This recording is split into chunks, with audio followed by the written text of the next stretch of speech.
Dear devotees and friends, today is a very special day, the Chariot Festival, Ratha Yatra day, the holy day for the Hindus. Millions have assembled only to pull the chariot. And it's a very long tradition of the Hindus.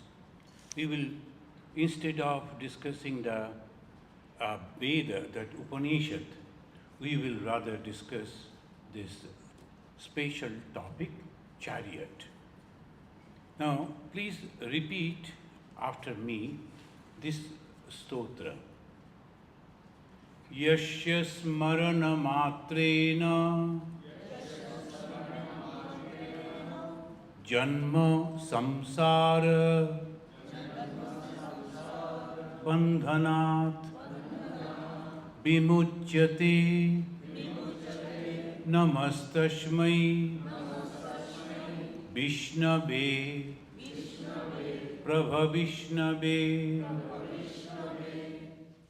I bow down to that Supreme Lord Vishnu, whose mere remembrance can bestow liberation from the circle of birth and death, from the circle of samsara. And what is this samsara? Samyak sarati ya sa samsara. Constantly changing, sarati, changing. That they have noticed long back, our rishis, our thinkers, they noticed that everything is changing constantly. And thing that is changing, if I try to hold that, I won't get the happiness. So they started discovering the truth, and they discovered the truth. They gave the name Brahman.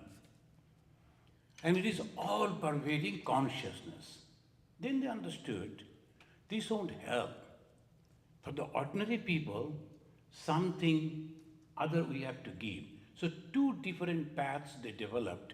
One path of devotion, another path of knowledge. So those who can understand these intricacies and they can discriminate, is for them the path of knowledge. But those who cannot, for them the God who is there, who is talking, who is eating, who is living with them. There's a wonderful conception and both parallel. And ultimately they go to the same goal. Why? Otherwise, if the goals are different, the people will be confused. So they are following two different paths but leading to the same goal, and that is the one ultimate. That one ultimate, as they call it in Brahman, the all-pervading consciousness, and that here we find in the Jagannatha. The Natha is the master, Jagan means the whole universe, the Jagannatha. And this Vishnu, the Lord Vishnu, Vistareti Vishnu. The name, when they give the name, it gives with the meaning. Each and every Indian name has a wonderful meaning. And the Vishnu means Vistara, Vistara everywhere. Vistareti Vishnu. And if you have noticed, the Vishnu is lying on the water. And what is this water? It is a symbol of formlessness. There is no form. Water has no form. Actually, the God has no form. Because the moment you think about a form, about a name, and you can explain, that becomes limited. And when it is limited, it is going to be destroyed. So unlimited, infinite conception. But infinite, unlimited, we cannot think. Again, we bring it to that level. So it is Vishnu. The Vishnu is floating, lying on the water, but he cannot directly. So a snake. And why the snake? Because yoga. The symbol of yoga is the snake.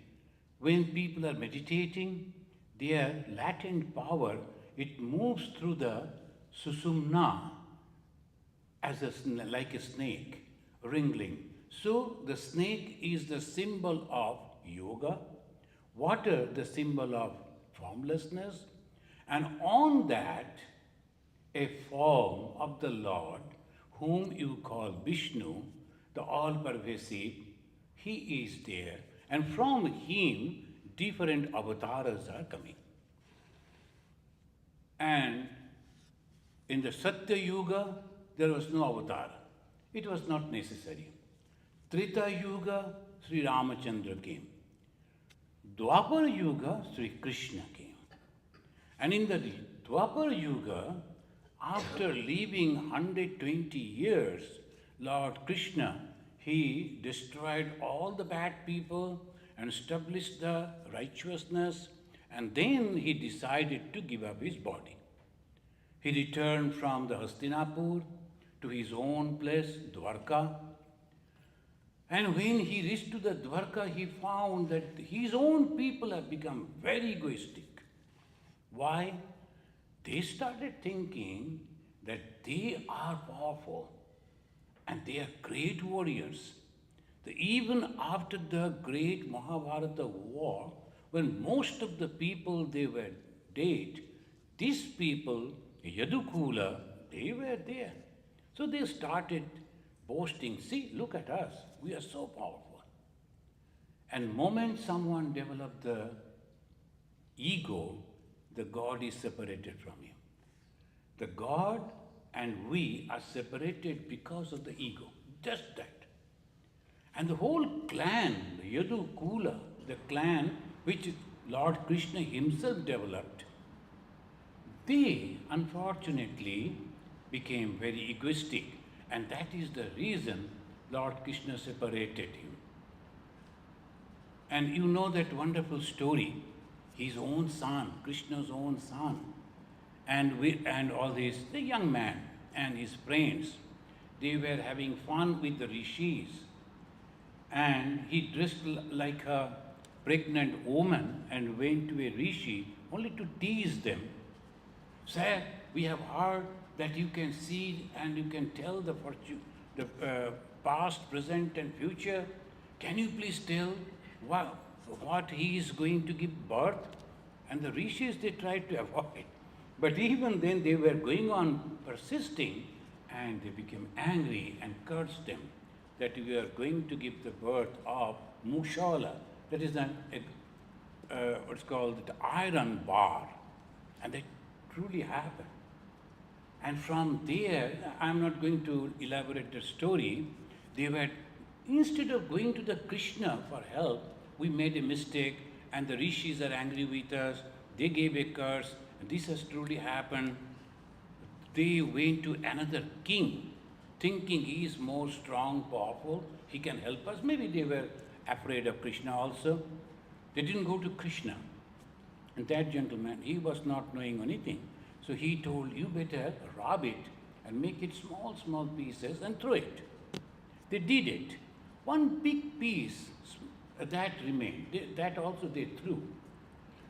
A fish ate that, and it was caught by a fisherman, that fish, particular fish. And that fish was purchased by a hunter. And the hunter, when he caught that fish, he got that piece of steel, and he was very happy. It was a very good quality steel, and he made an arrow. And that hunter's name was Jara. See the name, Jara. That means the end of the physical body. Jara and then Mrityu. So Jara, he made the arrow with that piece of steel, and he came out, and the small, small pieces, you know the story, that also became the terrible weapons, and these Yadukula killed themselves. They were almost dead. Krishna then left them. He went inside the jungle. It seems that he was sitting on a branch of a tree, and this Jara, the hunter, from distance, he saw the feet of the Krishna, and it was red, beautiful. He mistook it as two birds, and he shot the arrow, and it hit the Krishna. And the Jara came, and he was telling, I am so sorry, I made a great mistake. The Krishna told, no, it is all my planning. It is okay. I bless you that you have come forward to give this liberation from this body. As Buddha also did, he also blessed that person who offered him food that was poisoned. And Buddha, instead of cursing, he blessed him. Here, the Krishna also blessed that person. And he told, call Arjuna, arrange for this cremation, and you take the remnants, all my relics, and preserve somewhere. All that was planned. From here, our story begins.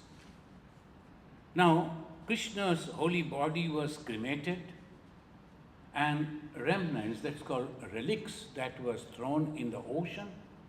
But this Jara, he followed that secretly, because it's a low caste, because other people were there, he could not collect it, but he was noticing where it is floating.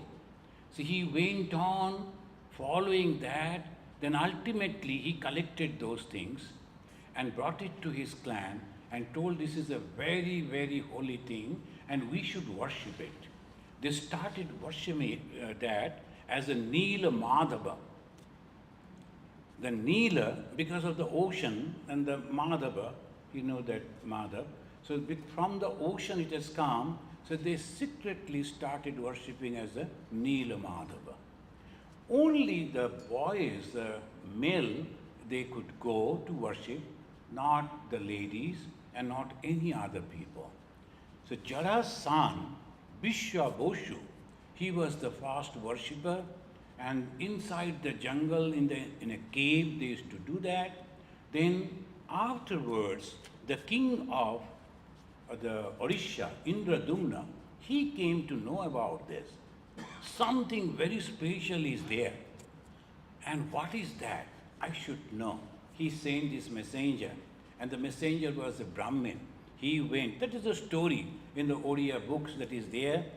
He went and he understood it is impossible to go over there, unknown people cannot go. So he developed the friendship with the daughter of the Vishabhoshu and then married her. Then after a long period of time, he said, I am here with you and I am the son-in-law of your family and I should be allowed to go over there. And naturally the daughter requested the father and the father said, okay. And he went, he saw, and he sent the information to the king. It is true, something very special. So the king came and requested them, and they also got the divine order. Now it is time that you should hand over to the king. They handed it over to the king. In the meantime, our king Indradumna, he also saw a dream and a divine instruction that a wood will be floating, collect it and make my image. So he collected that wood and he requested all the carpenters to develop a statue of the Lord, and no one dared to do that. Ultimately, the famous engineer of the god, that he came, Vishwakarma, and he started doing that. There are different type of versions are there. So he started doing, but with a condition, till I complete, no one should come. And he was going on, working on that, unending as if. So king became impatient and he told what he is doing. So many days. So one day he opened the door and the Vishwakarma vanished, and they say that he could not finish the statue, finish that murti, hands were not there. Actually the palms, that was not there, and the feet also. And very peculiarly, the Lord is having two big eyes without any eyelid. The Jagannath, that's now the statue is there, the picture you always see, the two big eyes, that is very famous. So, and he is not having hands, he is not having the feet. That is there in the Puri, and they said in the 12th century, they started it, 11th century, they constructed the temple, and it was, And that particular thing which they collected from the Shabaras, the hunters' clan, that was kept inside that wooden statue. And they call it Brahmavastu. The Brahmavastu means the relics of Sri Krishna. It is there. But the Buddhists say, no, no. Buddhists also came forward. They don't know. This thing that you see, it is actually Buddha. And one of the priest of the monk of a Buddhist monk, he collected a teeth of Lord Buddha as a relic, and it seems that he brought it and kept it inside that Daru Brahma. It was famous as Daru Brahma. Daru means the wood. Brahma, we know that Brahman. Daru Brahman. The Brahman has taken the wooden form, Daru Brahman. Inside that, they kept the Krishna's relics, but the Buddhists claim, no, it is Buddha's relics. So it goes on in this way, and it started worshipping over there. Still now, some people, they go and they say, if you look from this corner, you will find there is a Buddhist image is there, like that, like goes on. It doesn't matter. But friends, now from the point of view of the Vedanta, if you look, same thing. The Vedanta gives an abstract idea. And that abstract idea, that is presented for the ordinary people so they can understand it. How? Statue. Without the statue, we cannot. And what is that abstract idea? In the Upanishad, it says, the Brahman is very peculiar. It is everywhere. And to impress that idea, they said, tad, tada. It is not male, it is not female, it is the consciousness. So tad ejati, here. Tanvai jati, that is there. Tad dure, tad antike, tad antarasya sarvasya, tadu sarvasyasya vahyata. In the Upanishad, wonderfully they explain that consciousness is over there, it is here, it is inside, it is outside, it is saturated everywhere. Now, if we look at the statue of the Lord Jagannath, the name is Jagannath. He is the master of the universe, Jagat, Natha, the master. But he is not having the feet. Why? Because it is not necessary. He is already present. He is already everywhere. He is that Brahman. So they have not given that feet. The story is different, but the real meaning is different. Philosophical meaning, different. The God is already present everywhere. It doesn't need the feet. He is not having the hands. Why? Because the moment he thinks, everything is done. It is not like us, not like the ordinary people. We need hands to work. We need feet to move. But God doesn't need. But the God is the observer, Shakshi. He is going on observing everything. And that is why two big eyes without the eyelid of the Jagannath. Without the eyelid means he is constantly observing, not a fraction of a second that he is not seeing. So this is the conception. In the Kathopanishad also it says that asino duram brajati shayano yati sarvata. And there is a very unique way they try to explain.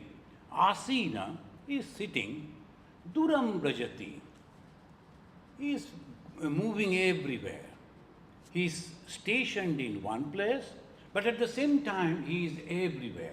How he is moving? And again, Shayano yati sarvata. And he is sleeping, he is lying down, but he is moving everywhere, trying to give us an idea that God is all-pervasive. This is so unique. When you say God is all-pervasive and leave people like that, the ordinary people won't be able to conceive anything. They won't have any idea how it is possible. So they say tadejati, tannejati, and then they say it is sitting but everywhere moving.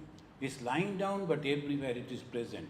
By that way, it is mentioning that, oh yeah, this God is everywhere. This is the uniqueness of Jagannath Mahaprabhu. If we forget the spiritual background, philosophical explanation, then it becomes a very narrow sectarian idea. And that is dangerous. It should not be like this. When some people come and ask, hey, your God is not having hands? Why you are complaining about this? You are insulting our God. Come, friends, we will fight with them. This is very peculiar. You should know and you can explain. And that is the beauty of the Hinduism. They give something abstract. At the same time, they explain it and give the statues. It is said that inside that wooden statue, there is a Brahma Vastu. Brahma Vastu is the relics is there. Every 19 years, they will change that wooden form. That is called Nava Kalevara. Nava means new, Kalevara means form. So they will have another, that wood, and then they will carve like that. The same thing, it goes on. And the Bhakti Marga and the Jnana Marga, the devotional path and discriminational path, both are joining in that Jagannath. And two, they give a Ratha. Now we come to that, and it says that in the Ratha, that is the famous thing. The Lord is in the temple, but at the same time, Lord can move. He is like us. He likes to visit his relatives, his known people, whom he actually likes. So he goes out. So the ordinary people can see the Lord. And when the Lord is coming out, even the king and all people should be there like the ordinary people. So it is the tradition that the king of the Odisha first come and he'll be sweeping and cleaning the dust. And of course, symbolic. That they will be doing like that, like the ordinary people. And so many stories. The one person, he was coming, he was not even a Hindu, but he was praying, Jagannath, I must look at you, I must see. Don't leave me, because the chariot will go. And in one place it came, he was a Muslim, and he wanted to see the Jagannath, he was going on praying. And in one place Jagannath came and stopped. No one could push that chariot. Not an inch it moved. Whether you believe it or not, things happen like that. There's so many. And it stopped over there. Then ultimately that Muslim gentleman came and from distance he looked at that. Immediately the wheels started rolling. So many times it happened. Rabindranath Tagore, he also wrote a beautiful poem on that. There's a untouchable people, they are trying to come and they are trying to touch that, the Ratha, the Rishi, the rope and all that. Why? Because we are with the Lord. And I, the human being, I am pulling the rod, the chariot of the Supreme God. And who am I? Again, Upanishad comes. It's a Ratha, when they call about the Ratha, it is the conception, it came almost like 11th, 12th century. And then one king, after he was victorious in his war, and he came and started this Ratha, and he decorated all this. But in the Upanishad it says, Atmanam Ratinam Viddhi, Shariram Rathamevadu, Buddhim tu Sharathim Viddhi, Mana Pragahamevacha. Again, you see the devotional path, in a chariot, and the horses are there, but devotees, they don't want the horses, they are pulling, and the Lord is sitting over there, and all this. And millions of people, and for thousands of years it is going on. The devotion never went down, but at the same time, parallelly, this knowledge is there. What what is this chariot? Will you believe this body? The human body is the chariot. And it says, Atmanam Ratinam Viddhi. Who is this Jagannath, the master of the universe? He is the lord of the chariot. Who is that? Our Atman. That consciousness which is there inside our body. This is the Ratha. And Shariram Ratha me batu. The master of the chariot is that Atman. And then this human body is that Ratha. Buddhim tu sharatim viddhi. The charioteer is the buddhi. It's not the mana. It's not the antakarana. It is not the ahamkara. It is the buddhi. The human is different from one another because of that buddhi, the intellect. And what is this buddhi? A particular portion of the mind where the reflection of the consciousness is reflecting. And that is called buddhi. And that is the way the Vedanta explained. And the mind, the mana, is having 4 different sections. One is mona, buddhi, chitta, and ahamkara. The mana is the mind which cannot take decision. And he is thinking, shall I do this or shall I not? Mana. Buddhi, nishchayatmika buddhi. It takes the decision. Oh yeah, I should do this. Nishchayatmika. How it can do that? Because the reflection is coming on it. The reflection only on buddhi? No, it is everywhere. Like the sunlight reflecting on the wall and sunlight reflecting on the glass also.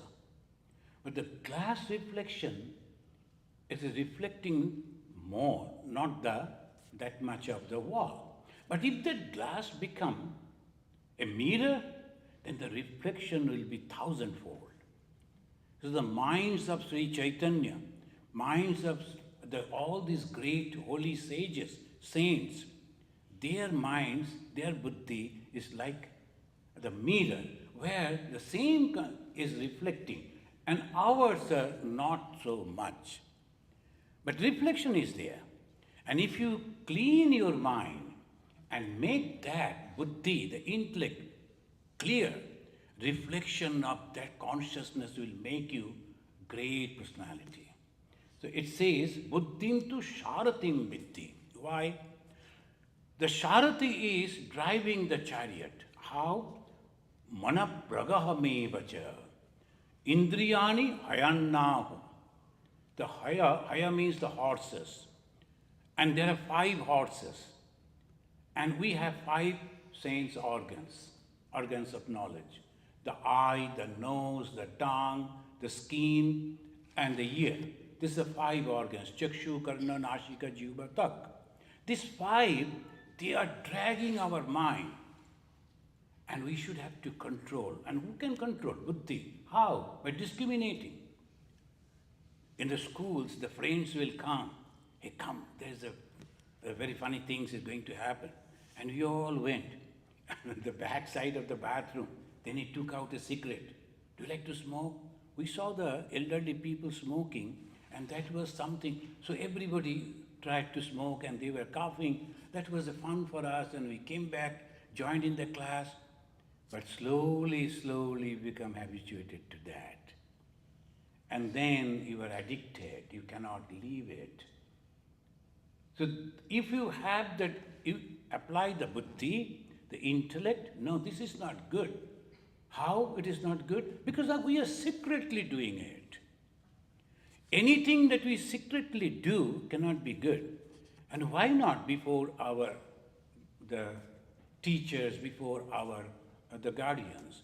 Because there is something wrong. I should not do it. Buddhi. If the buddhi you can apply, they can apply their buddhi, the intellect, they are successful. The buddhim tu sharatim viddhi. The sharati should control all these horses. And indriyani hayannahu. They go and vishayam steshu gocharan. What are the vishaya? Vishaya means the object. Is a rupa, rasha, sabda, sparsha, gandha. These are the 5 only. And the 5 Our organs go out and enjoy the five objects. If you control, enjoy. And if you cannot control, then you are destroyed. Similarly, when they are running the chariot, if they control the horses, they can run and they can reach to the destination. If they cannot, they will be destroyed. Again, the Ratha, the Chariot Festival, what is that? Our body, our mind, our intellect, our sense organs. So the same thing goes on in a beautiful way, but if you say that, people won't like it. The moment you are decorating a chariot, they will like it. And through that, you have to tell them, actually, your body is that chariot. And as we are maintaining the chariot, you should also do that to yourself. And this body will take you to liberation, to the God Supreme. And Mano-yukta, without the mind, if you cannot move. Now friends, just a little information, anyone can get it nowadays from the Google. So all informations are there. And it says the Lord Jagannath's chariot, its name is Nandi Ghosha. The Nandi Ghosha, Ghosha means the announcement, and Nandi is the great follower of Shiva, so Nandi Ghosha. It says 45 feet height, and they are having 16 wheels, and each wheel diameter is 7 feet. And it is covered with two colors. The one is red, obviously, and another is yellow. Why? Because yellow is the color of Sri Krishna or the Vishnu also. The Lord Vishnu, when he first came, appeared before the Brahma, it was the yellow color. So these are the two colors for the chariot. And second, it comes that Tala Dhaja. Dhaja means the flag, and Tala, the palm tree. Like that Tala Dhaja, it is Balaram, his elder brother, Balaram. And there are beautiful stories are also there. The two brothers, they are gods. Lord Krishna is the God himself. But at the same time, they are having so many different stories. They're so fascinating. The Arjuna was visiting Sri Krishna in Dwarka. Then after a few days, Krishna noticed that Arjuna is not mindful. He's thinking something else. And as a friend, he asked, "Hey, what is happening? Something wrong?" Now, I saw one beautiful lady. Every morning she goes to give the puja. I am thinking to marry her. Then Krishna, the Lord, said, "Is it? Let me also go and see next day." And Krishna joined his friend Arjuna, and secretly they saw, and oh my God, that lady is my sister. Then he said, "That is good. If she is your sister, you can arrange marriage, but she is not only my sister, she is the sister of Balaram also. And Balaram never likes you." Balaram was completely against the Krishna, and the Arjuna. And Balarama favored Duryodhana, because Balarama was the teacher of Duryodhana. And obviously, Balaram is thinking that sister should be married to Duryodhana. Now the Lord came to help. See, because we are Kshatriya, you can abduct the girl and take away. But if you try to do that, you will be killed by Balarama. What I will do, I will go and keep him busy one day. And that particular time, as they call it, window, you are giving a window, so 2-3 hours. In the meantime, you have to abduct the girl, and then you have to leave, and you have to go out of our country. And one day, as planned, the Krishna went and he started talking with his Balaram, the elder brother. Balaram used to love him, but he never found the company of Krishna. Krishna was busy everywhere. And that day when he came himself and talking, and Balaram was very happy, and he was a simple type of person. And after 2-3 hours, when the people came and reported that she has been abducted by Arjuna, then immediately Balaram understood it is Krishna's plan. Otherwise, why Krishna is spending so much of time with me? He wanted to keep me. So this is, and when we read these stories, do you think this is a God? This is our friend. Just like our friend. And God is our friend. And this is the beauty of the Hinduism. They won't ask you only to meditate. They will ask you also to develop this type of relation with God. The God can be loved as friend. God can be loved as your beloved. God can be loved as your father, as your mother, as your son. So many beautiful relations. And all those can go to God. And in whatever way your mind goes to God, it gets purified. And when it is purified, what happens? You are full with joy. And what is the goal of our life? Happiness. So God is the happiness itself. This, after the Taladhvaja, it is the chariot of the Subhadra, their sister, and that name of the chariot is Darpadalana. And if you notice, it is 1 inch less than the Lord Jagannath. It was 45, then 44, then it is 43. This the height is coming down, the smaller. So this way, these 3 Ratha, but we find over here, the Jains are claiming, no. These 3 Rathas, actually it is our 3 Ratna. The Jains again came. And these 3 great religions, they developed on India, the Hinduism, then came the Jainism, then Buddhism. The Jains said the Jagannatha, Balabhadra and Subhadra, they are actually our 3 Ratna. And they have another conception.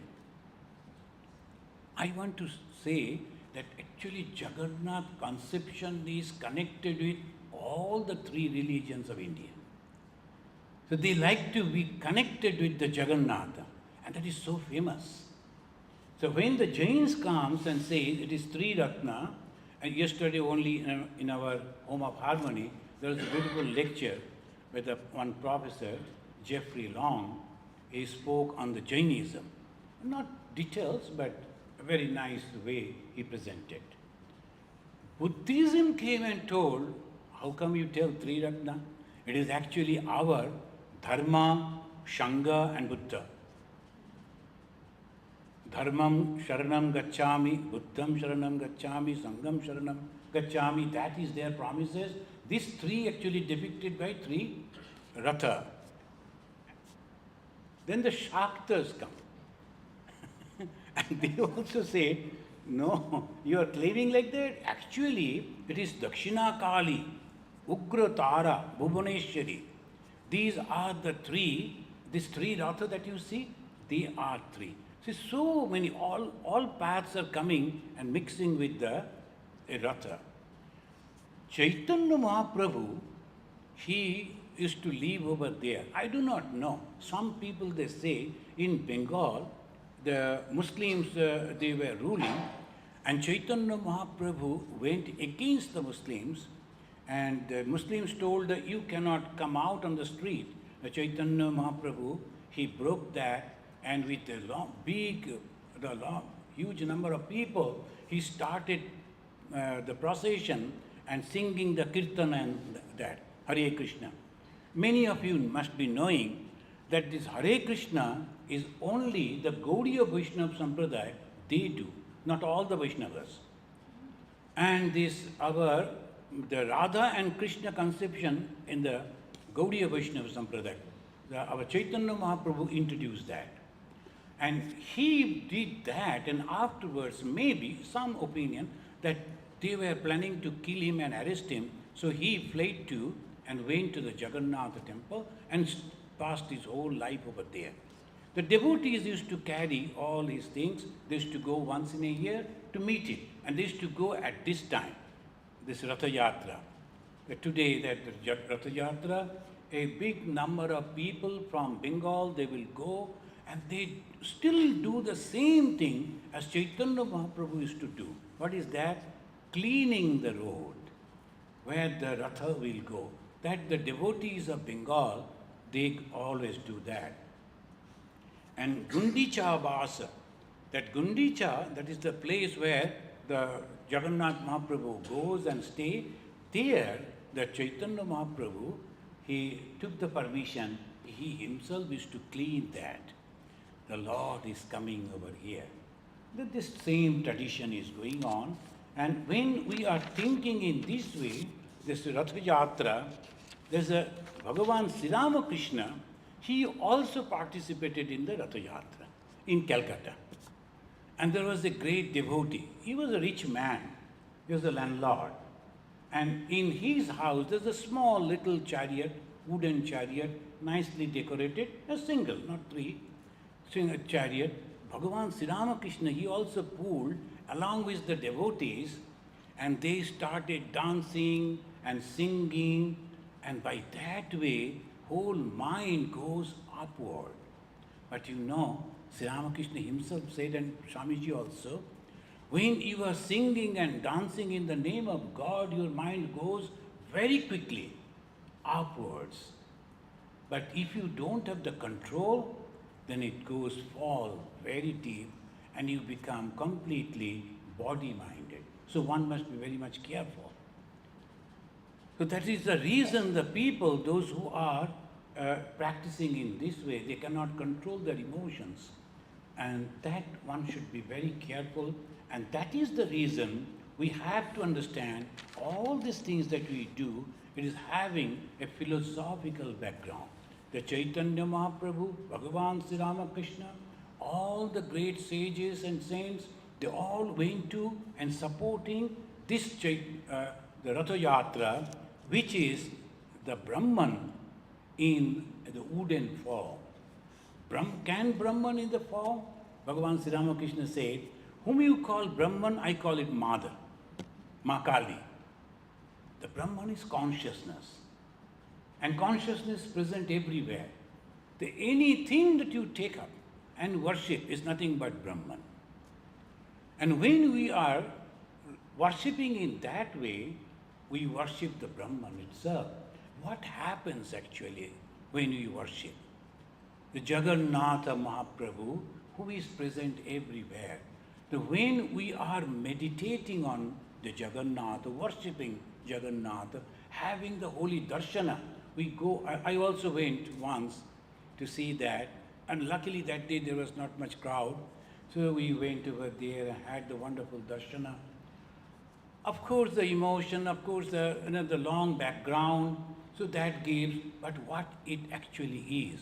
Sri Ramakrishna in his gospel, he mentioned, and when I mentioned the gospel, let me remind you, because we have already sent out that Bengali gospel that I usually read, going to the Banga Bhavan, that won't be possible today because the Bengalis are observing a great program.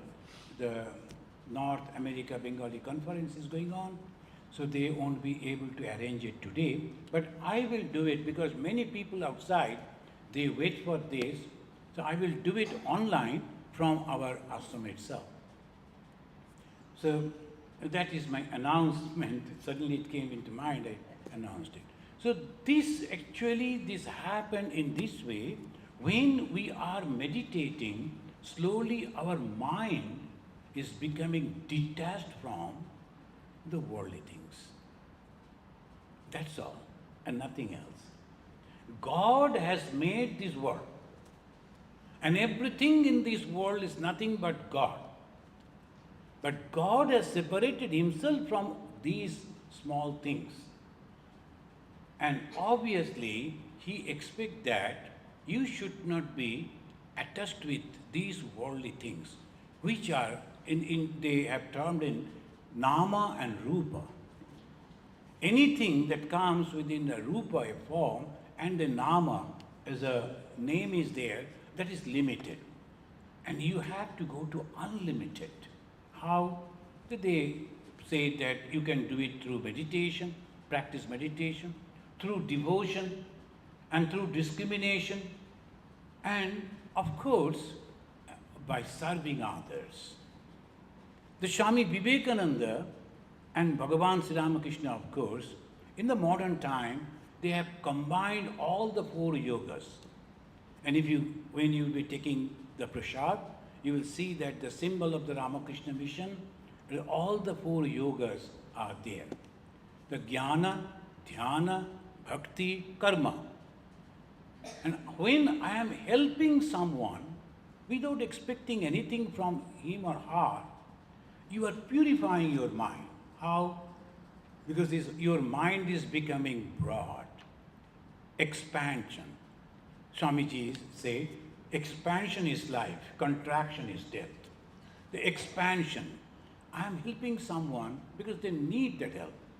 But in return, I don't want anything. Even if they are not remembering me, it doesn't matter. You are purifying your mind. You are serving God. And in result, happiness. For sure. Happiness will be there. And if you want that I don't like to come back in this circle of birth and death, that is also possible. You can get mukti. Some people, they don't want mukti. One of our Swamiji wrote a beautiful poem that has become song afterwards. And he was the direct disciple of Ma Sharadamani Devi. And in that poem, in that song, he sang, I like to come back again. And I like to join with the Sri Ramakrishna when he is doing all this. I like to join with that. I like to enjoy. Why should I go alone and become liberated? One of our President Swamiji, when he was in the hospital, almost in the deathbed, there's someone asking him, Maharaj, you will be liberated in this life. No, I don't want liberation, he said. I like to come back again. And I like to take the vows of brahmacharya, of sannyasa, so that I can serve people. And the people means the manifestation of God in so many different forms. So many different forms, the same manifestation of God. I like to do that. That is the one type of people. They don't want mukti. They're very higher level. The Narada, Swami Vivekananda, they are of that type. They like to come and help people. They are confident. Any moment I can get mukti.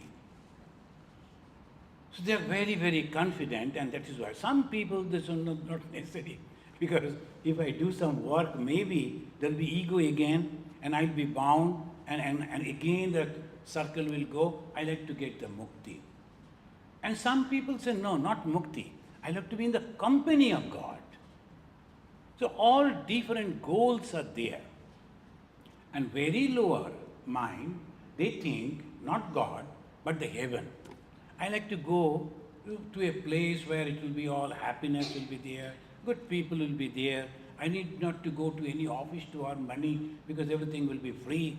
And they're thinking the heaven is like that. They'll go to that place. And that is why they say, whatever you think, you will get. But be careful what you are asking. Why? Because this Lord is like a wish-fulfilling tree. Whatever you think and whatever you ask, you will get. I will draw your attention to one of the wonderful stories of our Chandi. One king and a businessman, both were betrayed by their own people. They met in a jungle, and then they went to a monk, to a rishi, and they asked, how is it? They have betrayed me and betrayed us. Still we are thinking about them? He said, because of the Maya. You are still connected with them. The Mahamaya is there. Who is Mahamaya? Durga. And if you worship Durga, then only you will be free. They worship Durga. Durga appeared.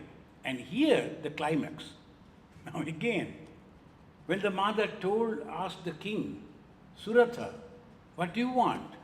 And he said, I like to be a supreme king. I like to rule the whole world. Mother told, okay, you will once again become a king. The moment you accept that, once again you entered into the circle of birth and death, all the changes. But the businessman was very intelligent. He told, Mother, I don't want anything. I like to be with you. I like to merge in you. I don't want to come back. I have seen the life. Nothing is necessary. So that way, whatever we want, we can get. And how? By meditating on the Jagannath. And who is that Jagannath? Who is residing inside the chariot? And what is that chariot? This body of ours. And where the Jagannath is living? Within us. So one must be very, very careful about the chariot. And that is why they say, Shariram Kalu Dharma Sadhanam. The one must be careful about his health also. Swami Vivekananda, in the rule book in Belur, he asked every monk should at least work out for 1 hour. He himself used to do. And all the monks they used to do. And as they are all the male, and they have all those type of things they used to practice. The exercise one must do. And then keep the body healthy. And inside the healthy body there should be a very sharp mind. The mind that can think, mind that can analyze, mind that can understand, and mind which is broad. And that is the ultimate goal of human. And when you are that, not only in this life, in any life you are happy. How you will know that you are progressing in spiritual life? This is the last question. How we will know that we are progressing in our spiritual life? When people will not be afraid of you. When people will like you, like your companion. And when you will have, the person will not have any selfish motive. I am doing this, at the back there is a selfish motive is there. It is not religion. So friends, let us again offer our pranam, and we can offer the pranam as Chaitanya Mahaprabhu sang in the name of this Lord. Jagannath Swami, Jagannath Swami, Nayana Pathagami, Bhavatune. O Lord, be always before my eyes, so that I can, whenever I see, I close my eyes, always I can see you. And you are the Lord of the universe. Say again. Jagannath Swami, Jagannath Swami, Nayana Pathagami, Bhavatune. Om Shanti. Shanti, Shanti, Harihi Om, Tat Sat.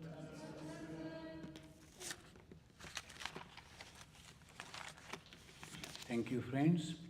And after this, please go down and have some prasad.